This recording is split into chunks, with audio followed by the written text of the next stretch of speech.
There's an ancient phrase, here's what it says: if you try to save your life, you will lose it. But if you will lose your life, meaning if you will invest your life, that's the best way to save it and to multiply it many times over.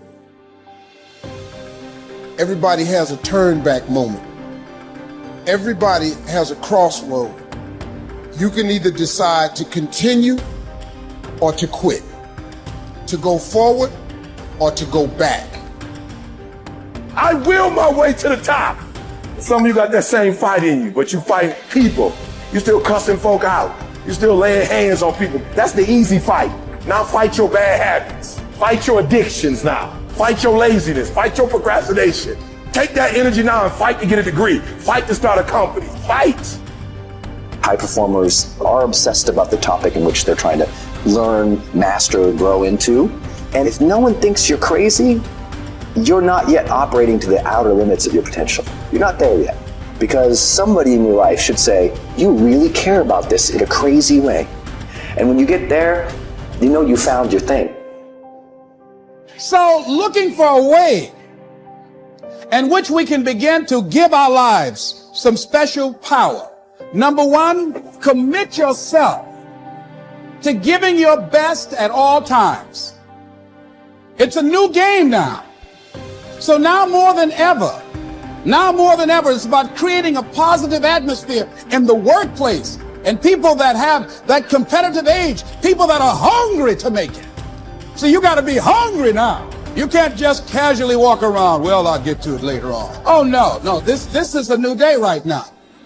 Committing yourself to give your best at all times, regardless of the competition to do otherwise, or the influences of negative people that will tell you, hey, look here, don't push yourself too much. Now's the time to push yourself, to always get in the habit of giving the best that you have to share.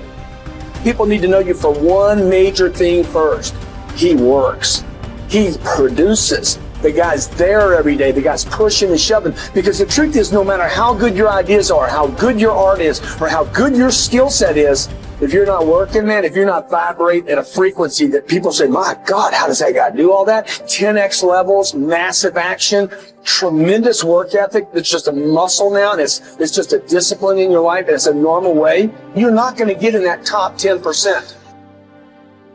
You bring on some powers in the universe that works through you to bring about changes that you would never ever know unless you have dedicated yourself. I believe, my new tagline is, I believe you can make a difference in your life if you have a consistent, everyday, persistent, without quit, enjoyment of the pursuit of your potential. And when I came up with it, obviously it resonated with your life. And there was a saying when I originally watched the movie, and I didn't know you at the time, and it was before that I went through my own bankruptcy, my own bottom that I hit. It was, life gives me, you could look at it as a setback, or is it a setup? And when I watched the movie, and then when I read your book, and I got to, you're a setup guy. Everything is that, this is just setting me up for something bigger and greater. I live in a world that's way too big for this. Oh, man. Can you tell me where that came from? Well, you know what? First of all, let me say this about that. It's interesting you should mention that.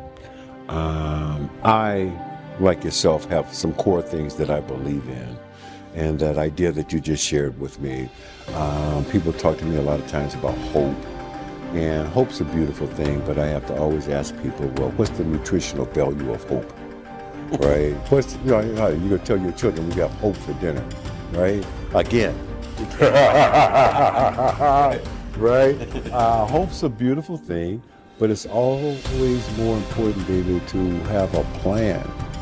And not just a plan, but plan A. What is plan A? And the best plan A's always have something I call the C5 complex. Your plan A has got to be clear, concise, compelling, consistent, and committed. You've got to have plan A. And you have to always be mindful, and I say this in all sincerity, plan B sucks.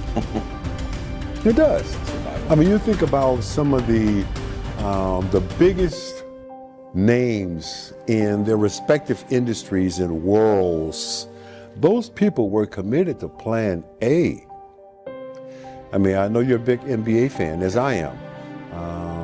Michael Jordan's got 6 NBA championship rings because he was committed to plan A, not plan B. Oprah Winfrey became the queen of all media because she was committed to plan A, not plan B. Whatever your politics are, Barack Obama served 2 terms as president of the United States because he was committed to plan A, not plan B. Yeah. Plan B sucks, man, right? And something else you said earlier that makes me think of something that I share with people is this whole thing about owning it. I have to explain to people all around the world, why do you spell happiness with a Y? That Y is there to make us all mindful that it is you and your responsibility, you and your opportunity to create the life that you want for you and your family. That's why we spell happiness with a Y. If you really analyze your beliefs, you'll change them. I had a friend one time, I was trying to figure out where do beliefs come from. How do you, because all religion and all science will tell you, you got to believe it. William James from Harvard, 1900, he said, believe and your belief will create the fact. So belief is an interesting word, you got to believe it. And I was having lunch with a mentor one time and he said, our belief system is based upon our evaluation of something. Frequently, if we reevaluate a situation, our belief about that situation will change. It was like bells were going off my head because I was trying to understand belief. How do you change your belief? Well, he told me, it's through reevaluation. And so I started to evaluate myself and reevaluate what I was doing. It took me 9.5 years, but I figured out why I changed. And it was the repetition of information. Thank you. You're in sports, you know, it's repetition. Yep. Repetition, repetition. Well, but practice doesn't make you perfect. Perfect practice makes you perfect. There's a big difference. Great point. And so I found that the part of our mind that controls our behavior is not the part of our mind that gathers information. School deals with the part of your mind that gathers information. And so we gather all kinds of information, and if we can remember it, they give us a test, we pass the test, we get the degree, and we're educated. That's not education at all. That is gathering information. Education, as Hill pointed out, comes from the Latin educo, meaning to reduce, to develop, or to draw from within. We have genius in us. We have absolute perfection in us. And what we have to do is learn how to tap into that, to let it out.